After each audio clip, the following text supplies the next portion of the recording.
네, 여러분 안녕하세요. 오늘도 빈틈없이 시장을 움직이는 월가의 뷰와 뉴스를 짚어드리는 빛나의 특파원입니다. 요즘 스테이블 코인도 그렇고 암호화폐 관련 주목할 만한 뉴스들이 참 많은데요. 미국을 크립토 수도로 만들겠다 이런 약속을 내걸고 출범한 트럼프 정부가 또 하나의 지금 아주 중요한 정책적인 변화를 추진하고 있습니다. 오늘은 이거를 좀 자세히 살펴보려고 하는데요. 일단 뉴스 내용은 이겁니다. 25일 미국 주택금융청 FHFA 이 청장인 윌리엄 펄티가 산하의 모기지 유동화 기관 이 페니메이와 프레디맥에 단독주택 담보대출 위험 평가를 할 때 암호화폐를 준비자산으로 인정해라, 포함시켜라라고 지시를 한 겁니다. 여기서 이제 준비 자산이라고 하는 거는 이제 모기지를 승인을 해주고 나서도 뭐 차주가 실직을 하거나 소득이 줄거나 하면은 이제 못 갚을 수가 있잖아요. 만약 그렇지는 않은지 충분한 자산이 있는지를 이제 평가를 하는 겁니다. 담보로 잡는 거랑은 별개의 개념입니다. 원래는 이 준비자산으로 뭐 당연히 은행 예금이라거나 뭐 머니마켓 펀드, 뭐 단기국채 같은 현금성 자산, 뭐 주식 채권, ETF, 그리고 뭐 일부 퇴직연금 이런 정도가 공식적으로 인정을 받았고요. 암호화폐는 가지고 있어도 이제 그것을 팔아서 달러로 환금한 것만 인정을 해줬습니다. 즉 사실상 암호화폐는 그 자체로 인정을 안 해줬다는 거죠. 근데 이번 지침은 달러로 그 암호화폐를 바꾸지 않아도 그 자체로 인정해줘라 라고 한다는 겁니다. 팔 필요가 없어진다 라고 하는 거죠. 이렇게 하면은 이제 은행들이 대출자의 전체적인 재무 상태를 더 포괄적으로 판단을 해서 조금 더 주택 구입의 문턱이 낮아질 수 있다라는 것이 이 펄티 청장의 주장입니다. 참고로 이 페니메이하고 프레디맥은 우리나라로 치면 주택금융공사입니다. 2008년 서브프라임 모기지 사태 이후로 이제 미국 정부의 구제금융을 받으면서 사실상 지금은 공공기관으로 전환이 됐는데 FHFA의 감독 하에 있습니다. 이 두 기관의 MBS 모기지 담보부 증권 규모만 7조 달러에 이릅니다. 미국 모기지 전체 시장의 한 75%를 이 두 기관이 다 차지를 하고 있어요. 이 MBS는 페드도 많이 보유를 하고 있죠. 이런 이 페니메이랑 프레디맥이 이 암호화폐를 준비자산으로 인정한다면 암호화폐는 물론이고 전통 금융시장이나 부동산 시장, 주택 시장까지 굉장히 큰 변화를 겪을 수도 있는 그런 뉴스입니다. 이 페니메이하고 프레디맥이 직접 대출을 해주는 거는 아닙니다. 이제 은행들이 하죠. 하지만 이 은행들이 이 페니메이랑 프레디맥이 제시하는 대출 기준을 가지고 자체 심사를 해서 그렇게 내준 대출만 이 두 기관이 사가기 때문에 은행 입장에서는 이 두 기관이 어떤 기준을 만드는가가 사실상 이제 자체 대출 심사 기준에도 크게 반영이 됩니다. 그만큼 이제 중요한 기관이라는 거고요. 이렇게 되니까 당연히 이제 크립토 업계 투자자들은 당연히 쌍수를 들고 환영하고 있습니다. 비트코인 홀딩 회사 스트래티지의 마이클 세일러 회장은 지금 비트코인이 아메리칸 드림에 입성한 순간을 우리가 보고 있다. 뭐 이런 이야기를 하고 있습니다. 아메리칸 드림이 미국도 마찬가지예요. 내 집 마련의 꿈이 가장 크기 때문에 이 내 집 마련에 비트코인이 드디어 크게 기여할 수 있는 그런 순간이 된 거다라고 반기고 있고요. 바이낸스의 창펑자오 창업자도 이제 앞으로 미래의 아메리칸 드림은 미국의 집 한 채 값보다 더 큰 0.1 비트코인을 소유하는 것이 될 거다 이렇게 이야기를 하고 있습니다. 결국 이렇게 비트코인을 비롯한 암호화폐가 점점 주류로 인정이 되면서 계속해서 가격이 올라갈 거라는 그런 기대를 드러낸 말이죠. 펄티 청장 같은 경우는 지금 이 모든 공을 트럼프 대통령에게 돌리고 있습니다. 미국을 암호화폐 수도로 만들겠다는 트럼프 대통령 덕분에 이 모든 게 가능했다 이렇게 지금 이야기를 하면서 하트도 달아서 이야기를 하고 있고요. 참고로 이 펄티 청장 같은 경우는 이제 원래 사모펀드 경영자 출신이고 스스로 암호화폐 투자자이기도 합니다. 비트코인하고 솔라나를 각각 50만에서 100만 달러 규모로 보유하고 있다라고 신고도 했고요. 마라톤 디지털 같은 비트코인 채굴 업체에 투자도 한 것으로 알려져 있습니다. 그래도 이제 자기의 이해 관계도 걸려 있다. 이런 이야기가 나오고 있고요. 이렇다 보니까 지금 26일 기준으로 비트코인이 많이 상승했다가 지금 하락하고 있는 와중에 농담입니다. 앱토스의 아파트를 연상시키는 티커의 이 APT 코인만 지금 상승하고 있는데 이게 이 아파트를 연상시켜서 그런 거 아니냐 이런 농담도 지금 나오고 있습니다. 어쨌든 구체적인 지침 내용을 좀 보면은요. 지금 암호화폐는 주식과 채권 이외에도 부를 축적할 수 있는 자산군으로 부상하고 있다라고 이야기를 하면서 이제 달러 환산 없이 암호화폐 그 자체를 준비 자산에 포함시키도록 바꿀 것이다. 기존에는 이제 대출 심사를 할 때 암호화폐 보유액을 이제 말씀드린 것처럼 현금으로 전환을 했어야만 했는데 이제 팔지 않아도 된다라고 하는 거죠. 이게 이제 기존 페니메이의 이 지침인데요. 보면은 여기에서는 크립토커런시, 암호화폐를 포함한 가상자산은 아예 인정하지 않는다. 자산으로 인정할 수 없다. 그리고 가상자산의 형태로 들어오는 소득도 인정되지 않을 수 있다. 이렇게 이야기를 하고 있죠. 이것을 이제 확 바꿀 수 있다라고 하는 겁니다. 여기서 주의해야 될 거는 이것을 담보자산으로 인정한 거는 아직 아니에요. 그러니까 지금 뭐 대출자의 상환 능력을 평가할 때 이 암호화폐를 고려하겠다라는 것이지 암호화폐를 실제 담보로 받아주겠다는 것은 또 아닙니다. 그 차이가 있어요. 이제 리스크 시뮬레이션을 하고 평가를 할 때 이제 그 변수 중에 하나로 소득 평가 기준 중에 하나로 본다는 것뿐이고요. 아직까지는 담보까지 인정되는 것은 아닙니다. 하지만 제도적으로 확산이 될 때 이렇게 일단 위험 평가를 할 때 반영을 하고 그 다음에 담보 인정으로 이어지는 경로가 일반적이기 때문에 이번 이 스텝 자체가 담보 자산으로까지 인정되기 위한 단계다라고도 볼 수 있습니다. 다만 이제 미국 규제 하에 있는 중앙화된 거래소에 예치 보관된 자산만 인정한다라고 지금 또 명시가 되어 있는데요. 그러니까 뭐 이 거래 기록으로 입증할 수 있는 거래소 계좌에 보유하고 있는 뭐 확실한 익명성이 없는 이제 그런 자산만 포함을 시키겠다는 거죠. 어떻게 보면은 뭐 은행 입장에서는 당연한 거기는 한데요. 일단 이런 내용도 들어 있고요. 또 이 시장 변동성에 따른 위험 경감 조치, 또 이 암호화폐 준비금 비중을 얼마나 할 것인지에 대한 이 위험 기반 보정 조치 이런 것들도 마련하도록 명시를 하고 있습니다. 아무래도 암호화폐는 워낙 가격 급등락이 많다 보니까 현재 기준에서 모든 자산의 가격을 인정해주기는 좀 부담스럽다는 거죠.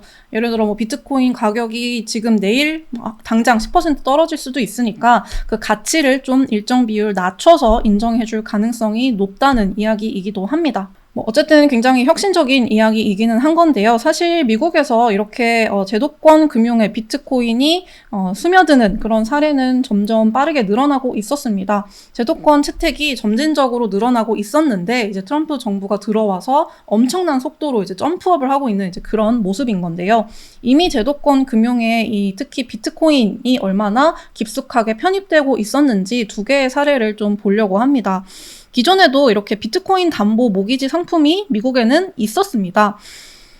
마일로, 프로피 같은 소수 핀테크 기업들이 하고 있는데요. 특히 이제 마일로가 대표적입니다. 마일로는 2019년에 설립된 핀테크 회사인데요. 2022년부터 비트코인과 이더리움을 담보로 주택담보대출을 내주고 있습니다.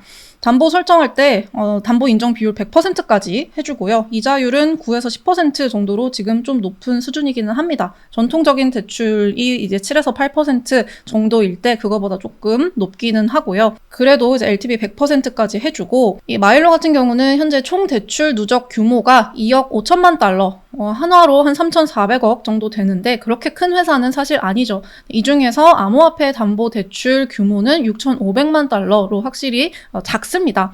그런데 이것이 이제 여기에서 훨씬 나아가서 페니메이, 프레디맥까지 이제 플레이어로 들어오게 된다면은 이것이 굉장히 신세계가 열릴 수도 있다라고 이제 비트코인, 암호화폐 투자자들 입장에서는 흥분할 수밖에 없겠죠. 또 이 대규모 부동산 대출에도 비트코인을 활용하는 사례들이 작년부터 좀 보이고 있는데요. 대체자산 관리회사 뉴마켓 캐피털의 사례를 보면은 부동산 자산하고 비트코인을 결합하는 이제 새로운 금융 솔루션을 소개를 하고 있어요. 내용은 이런 겁니다. 필라델피아에 있는 63가구짜리의 이 다세대 주택 건물을 담보로 10년 만기 대출을 해줬어요. 그런데 이 대출의 조건이 기존 모기지를 상환하고 이 오래된 건물을 좀 인테리어를 하고 그리고 남은 자산으로는 비트코인 20개를 살 수 있도록 한 겁니다.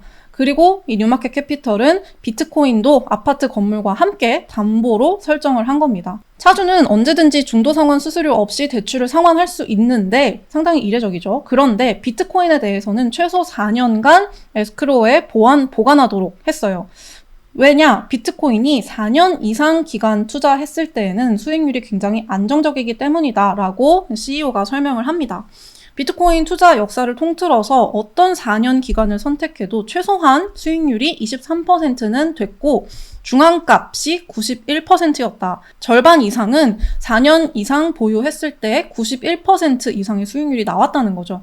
비트코인이 단기적으로는 굉장히 변동성이 높아 보여도 이렇게 4년 이상 장기 투자했을 때에는 결국 항상 우상향을 하더라. 수익률이 좋더라. 그래서 이렇게 우량한 다른 자산과 결합해서 비트코인을 투자하는 것이 굉장히 좋은 전략이다라고 지금 주장을 하고 있는 겁니다. 이런 식의 이제 대체 자산 투자들도 늘어나고 있는 상황이고요. 여기에 이제 가장 부동산 시장의 핵심인 모기지 시장에까지 비트코인이 제도권 주류로 들어올 수 있는 지금 이벤트가 마련이 된 거죠. 강세론자들은 기대가 굉장히 당연히 높습니다. 이제 암호화폐가 더 이상 이 와일드 웨스트, 광야에 버려진 투기자산 취급을 더 이상 받지 않게 됐다라고 이야기를 합니다. 암호화폐가 그냥 투기자산이 아니라 실제로 사용되는 그런 역할, 수요가 앞으로 더 늘어날 거라는 거죠. 지금 스트래티지를 시작으로 이제 기업들이 비트코인과 암호화폐를 이제 자산으로 보유하려는 그런 시도들이 계속 늘고 있죠. 그것을 어떻게 보든지 간에 늘고 있는 것은 사실입니다. 기업에 이어서 이제 개인의 대차대조표에서도 암호화폐가 진짜 자산으로서 역할을 할 수 있게 됐다. 이것이 이번 이벤트의 가장 큰 함이다라는 겁니다. 또 지금 암호화폐 대출회사 레드네 CEO 같은 경우에는 이렇게 이야기를 하더라고요. 현대의 자산이 이제 항상 전통적인 은행 계좌에만 있는 게 아니라는 것을 이제 정부가 제도권이 인정을 한 획기적인 순간이다. 이렇게 이야기를 하고 있고요. 결국 암호화폐가 이렇게 주류의 제도권에 편입이 되면서 전통적인 금융권, 은행들도 이제 암호화폐 자산 취급의 문턱을 점점 더 낮추게 될 것이고, 심지어 이제 전 세계적으로도 글로벌리 미국이 이렇게 나가면 다른 나라들도 규제의 명확성을 더 높이고 투자 심리가 개선되는 그런 수요가 더 높아지는 그런 결과를 낳을 것이다 라고 기대를 하고 있습니다. 가장 중요한 것은 이번 일로 인해서 만약에 진짜로 이제 비트코인과 암호화폐가 모기지 평가에 확실히 반영이 된다면 암호화폐를 팔지 않아도 계속 보유를 하고서도 집을 살 수 있기 때문에 매도 수요가 점점 더 줄어들 것이다. 그렇다면 가격은 더 상승할 수 있다라고 하는 것이 이제 가장 중요한 기대 포인트입니다. 물론 이 강세론자들은 굉장히 이제 탈중앙화의 가치도 중요하게 생각하는 사람들이 많기 때문에 중앙화 거래소에 예치된 것만 인정해주는 이 규정에 대해서 또 불만을 제기하기도 합니다. 본인의 콜드월렛에 보관하고 있는 거는 왜 인정을 안 해주냐, 이런 거죠.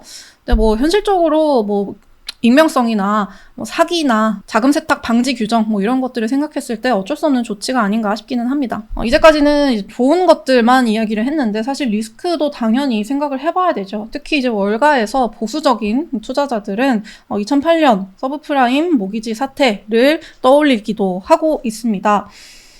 서브프라임 모기지 사태는 사실 이제 굉장히 좀 느슨한 심사 기준, 소득이나 자산에 대해서 충분한 확인 없이 이제 좀 막 대출을 내주는 좀 그런 것이 기본적인 원인이었죠. 그리고 그렇게 위험한 대출을 진짜 월가의 전문가들도 정확하게 그 구조를 알 수 없을 정도로 복잡하게 유동화된 상품, 당시에는 이제 CDO였죠. 그런 상품들이 막 나오면서 시스템 전반에 걸쳐서 리스크를 확산하는 그런 역할을 했었는데, 그것이 투자자들도 규제기관도 잘 모르는 상태에서 좀 이루어졌다. 그런데 지금 이렇게 본질적으로 굉장히 변동성이 큰 암호화폐라고 하는 새로운 자산 클래스를 이 굉장히 전통적인 모기지 평가에 도입하는 것이 너무 급격하게 좀 충분한 평가 없이 이루어지는 거 아니냐, 이런 위험성을 경계를 하고 있는 겁니다. 첫째로 어떤 암호화폐를 인정하겠다는 것이냐, 지금 크립토 커런시라고만 하고 있는데 비트코인이 아닌 모든 알트코인들도 인정이 되는 거냐, 실체가 불분명하거나 변동성이 너무 큰 알트코인까지 다 되는 거냐, 이런 우려들이 나올 수밖에 없죠. 물론 이런 우려는 좀 과도한 부분도 있습니다. 은행들이 그렇게 할 리가 없겠죠. 담보로 설정하는 단계도 아닌데다가 그렇게 변동성이 너무 큰 약간 이상한 알트코인까지 다 인정을 해주지는 않을 겁니다. 다만 기본적으로 이 2008년에 기억이 있다 보니까 좀 이 비전통적인 자산이 관련된 대출 기준을 이렇게 확장하는 것 자체에 대해서 좀 걱정을 하고 있는 거고요. 또 더 중요한 것은 이렇게 되면은 이제 암호화폐 시장하고 주택 시장하고 훨씬 더 상관성이 높아지면서 변동성이 높은 암호화폐 가격이 하락할 때 이 모기지 시장도 함께 붕괴되는 그런 위험이 커질 수 있다는 겁니다. 이 리처드 버스타인 어드바이저가 지적을 한 내용인데요. 암호화폐 가격 하락하고 모기지 연체율 상승하고의 상관성이 무려 78%에 달했다라고 합니다. 즉, 암호화폐 가격이 하락하면 모기지 연체율도 상승할 수 있다는 거죠. 지금도 그러할진데 앞으로 이 암호화폐를 모기지와 더 결합을 많이 시키면 그것이 더 심해질 수 있다는 얘기입니다. 그렇다면 과연 은행들이 이 높은 변동성을 어떻게 조정을 할 것인가, 어떻게 위험 기준을 만들 것인가가 이제 문제가 또 될 텐데요. 이 과정에서 은행의 리스크 관리 기준이 굉장히 많이 바뀌고 또 규제 기관들도 은행에 대해서 자본 요건, 준비금 요건을 더 강화를 하는 결과가 나올 수도 있다. 그런 이야기들도 있습니다. 만약 그렇게 되면 대출 기준이 오히려 엄격해지는 그럴 가능성도 상존하고 있습니다. 이미 지금 바젤3 같은 경우에는 암호화폐 대출이나 암호화폐 보유에 대해서 훨씬 높은 위험 가중치를 부과하도록 권고를 하고 있는 상황인데 만약 그런 기준이 여기에도 반영된다면은 결과적으로 주담대 자체가 더 받기가 어려워지는 그런 상황이 될 수도 있다. 약간 위험은 줄어도 이 대출 받기가 더 어려워지는 그런 의외의 결과가 나올 수도 있다. 그런 이야기들도 지금 나오고 있습니다. 이런 리스크와 기대가 상존하고 있는 상황에서 투자자 관점에서는 그러면 어떤 수혜주를 한번 생각해 볼 수 있느냐 한번 이렇게 정리를 해봤는데요. 이거는 사실 너무 나온 지 얼마 안 된 뉴스이고 앞으로 어떻게 진행이 될지도 좀 이제 불확실한 상황이어서 이것이 어떤 월가 하우스에서 이렇게 추천을 했다 이런 거는 아니고요. 제가 여기저기에서 좀 긁어 모은 내용들이어서 참고만 하셨으면 좋겠고요. 일단 첫 번째로는 코인베이스가 역시 가장 큰 수혜주로 거론이 됩니다. 일단 미국 규제 하에 있는 중앙화 거래소 예치 자산만 인정한다라고 하는 점이 아무래도 코인베이스에 유리한 점이죠. 코인베이스 그리고 로빈후드도 마찬가지입니다. 기본적으로 이런 거래소들이 앞으로 여러분이 보유하고 있는 암호화폐 증빙 저희가 뽑아드립니다. 이런 거 할 수 있겠죠. 또 수탁 서비스에 대한 매출이 앞으로 더 올라갈 수도 있을 거고요. 로빈후드는 사실 이 수탁 서비스가 코인베이스에 비해서 약간 이 규모가 작다 보니까 조금 더 코인베이스가 부각이 되기도 하는데요. 로빈후드도 비트스탬프 인수를 통해서 이런 이 커스터디 서비스를 크게 늘려가겠다라고 하는 상황입니다. 이거 외에도 비트고나 윙클보스 형제의 제미니 등등도 있는데 다 비상장이니까요. 일단 이렇게 두 개를 생각해 볼 수 있겠고요. 의외로 팔란티어도 수혜 가능성이 있습니다. 지금 중앙화 거래소에 보관된 자산만 인정하겠다라고 했는데 그러려면은 이 차주의 비트코인이 어디에 어떻게 보관되어 있는지, 실존하는 건지, 이게 범죄 자금은 아닌지 이런 것들을 검증을 해야겠죠. 그런 기술을 이 팔란티어가 갖고 있기 때문입니다. 2021년에 출시한 Foundry for Crypto라고 하는 이 플랫폼이 있는데요. 이게 이제 거래소하고 개인 지갑을 연결시켜주고 실시간 암호화폐 보유가 어떤지 이런 것들을 확인해주는 그런 기술도 있고요. 자금 세탁 방지, 고객 신원 확인, KYC 이런 것들이 제대로 되고 있는지, 거래소 계좌는 진짠지 이런 것들을 확인해주는 그런 기술입니다. 작년부터는 팔란티어가 페니메이하고 이미 AR 기반 사기 탐지 프로젝트도 함께 하고 있기 때문에 이 페니메이가 이런 프로젝트를 앞으로 해 나갈 때 팔란티어의 기술을 통합할 가능성이 더 크겠죠. 이런 점들이 기대를 받고 있습니다. 스트래티지도 지금 비트코인 신용평가 모델, 이거는 사실 이제 자사의 전환사채나 이런 것들 자체 금융상품을 설계하기 위해서 만든 모델인데 이제 비트코인 보유량을 기반으로 이 회사의 신용 스프레드를 어떻게 산출할 것인지 이런 것들을 평가하는 모델입니다. 근데 이게 아무래도 앞으로 이렇게 암호화폐, 비트코인이 전반적으로 다른 금융 상품에도 쓰일 수 있게 된다면은 이런 스트래티지의 모델이 약간 컨설팅 혹은 라이선스가 될 수 있는 가능성이 있겠죠. 소파이도 이야기가 나오는데요. 소파이는 사실 은행 라이선스를 보유하고 있는 몇 안 되는 핀테크 플랫폼이죠. 그래서 모기지, 지금도 모기지, 예금, 대출, 투자, 증권 이런 거를 하고 있고 암호화폐 거래도 통합이 되어 있습니다. 그러다 보니까 이제 소파이 플랫폼을 이용하는 암호화폐 보유자들이 소파이에서 기왕이면 대출을 받는 그런 식의 수혜가 또 기대가 될 수 있겠죠. 블록 같은 경우에도 지금은 이 대출을 하고 있지는 않지만 현재 비트코인 매매, 보관, 결제 이런 것들을 지원하고 있다 보니까 암호화폐 담보대출 시장에도 진입할 수 있는 가능성이 계속해서 제기가 되고 있습니다. 그렇다면 이제 수익을 다각화할 수 있는 그런 토대가 될 수 있다. 이런 이야기도 나오고요. 시카고 상품거래소 CME도 여기에 끼어 있습니다. 지금 북미 최대 파생상품 거래소죠. 아무래도 이제 비트코인 선물, 옵션 이런 것들을 이제 상장해서 거래하는 곳이 CME인데 앞으로 이렇게 비트코인 암호화폐를 더 많이 금융시장에서 활용하게 된다면은 이 기관 투자자들이 훨씬 더 많이 이 디지털 자산의 가격 변동성을 해지하고 이 리스크 관리를 위한 옵션 선물을 더 많이 활용할 수밖에 없게 되겠죠. 그런 측면에서 이 매매 수수료가 좀 기대가 된다. 이런 이야기이고요. 마지막으로 갤럭시 디지털, 여기는 이제 암호화폐 자산 관리, 트레이딩, IB 이런 이제 기관 투자자들을 위한 암호화폐 서비스, 인프라 이런 거를 제공하는 회사인데요. 아무래도 이번 이 지침 자체가 암호화폐 시장의 기관 채택이 훨씬 더 늘어날 수 있는 기대감을 키우는 요인이다 보니까 기관 시장에 특화된 이런 서비스를 제공하는 갤럭시 디지털이 이제 암호화폐에 기관 자금이 더 많이 들어오면 들어올수록 수혜를 볼 수 있다. 이런 논리입니다. 아까 말씀드린 것처럼 아직 이것이 지침을 검토하라라는 것이지 지금 바로 된 것도 아니고요.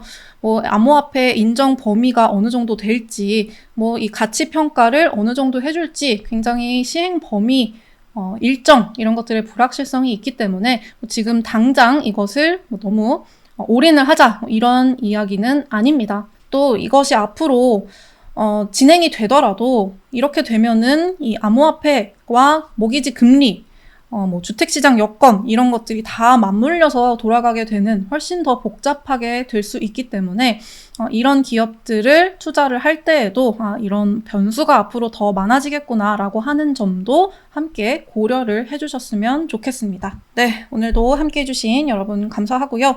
좀 이렇게 어쩌다 보니 이제 코인 관련한 이야기가 점점 좀 늘어나고 있는데, 좀 이런 확실히 세상이 변하고 있다라고 하는 거를 우리가 조금 직시할 필요는 있는 것 같기도 합니다. 네, 여러분의 생각은 어떠신지 댓글 많이 남겨주시고요. 저는 다음 시간에 돌아오겠습니다. 안녕.